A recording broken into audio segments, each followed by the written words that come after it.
இயேசு கிறிஸ்துவின் இன்ப இனிய நாமத்தில் வாழ்த்துகிறோம். இன்றைய வேத வசனம்: நீங்கள் ஒரே ஆவியிலே உறுதியாய் நின்று ஒரே ஆத்துமாவினாலே சுவிசேஷத்தின் விசுவாசத்திற்காக கூட போராடி எதிர்க்கிறவர்களால் ஒன்றிலும் மருளாதிருக்கிறீர்கள் என்று உங்களை குறித்து நான் கேள்விப்படும்படி எவ்விதத்திலும் நீங்கள் கிறிஸ்துவின் சுவிசேஷத்திற்கு பாத்திரராக மாத்திரம் நடந்து கொள்ளுங்கள். பிலிப்பியர் 1:27. Today's Bible verse: Whatever happens, conduct yourselves in a manner worthy of the gospel of Christ. Then, whether I come and see you or only hear about you in my absence, I will know that you stand firm in the one Spirit, striving together as one for the faith of the gospel.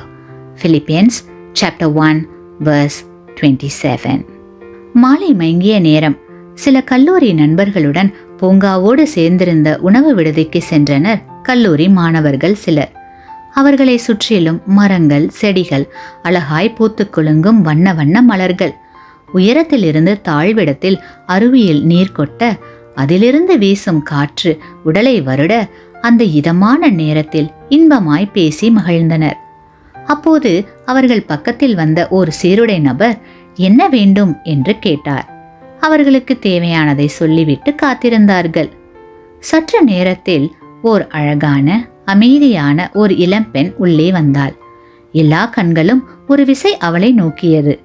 வந்து அமர்ந்தவுடன் சீருடை நபரை அழைத்து தனக்கு தேவையானவற்றை சொல்லிவிட்டு தன் கை பையினுள்ளே கையை விட்டு ஒரு புத்தகத்தை எடுத்து திறந்து வாசிக்க தொடங்கினாள்.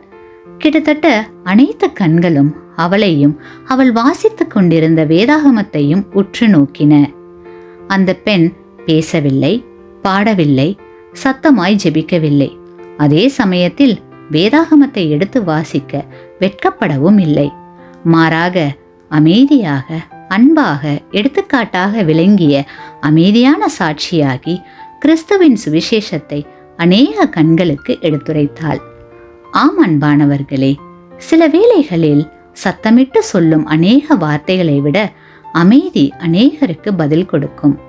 நீங்கள் ஒரு நிரூபமாய் இருக்கிறீர்கள் என்று பவுல் கூறுகிறார். கிறிஸ்துவுக்குள் அன்பான சகோதர சகோதரிகளே, நம்முடைய வாழ்க்கை நெறிமுறையிலே கிறிஸ்து தங்க வேண்டும். கிறிஸ்துவை போல் இருக்க கற்றுக்கொள்ள வேண்டும்.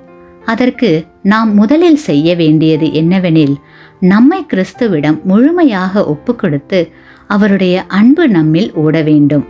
அது மட்டுமல்ல, கர்த்தரின் அமைதியான சாட்சியாயிருந்து அநேகரை கர்த்தரின் மந்தையில் சேர்க்க வேண்டும். சொல் வீரர்களாக விளங்குவதிலும் செயல் வீரர்களாக சாதனை புரிந்தும் தேவனை நம்முடைய வாழ்வில் வாழ்ந்து காட்டுவோம். ஆமேன். நீங்கள் பெற்ற இந்த ஆசீர்வாதத்தை மற்றவர்களோடு பகிர்ந்து கொள்ளுங்கள்.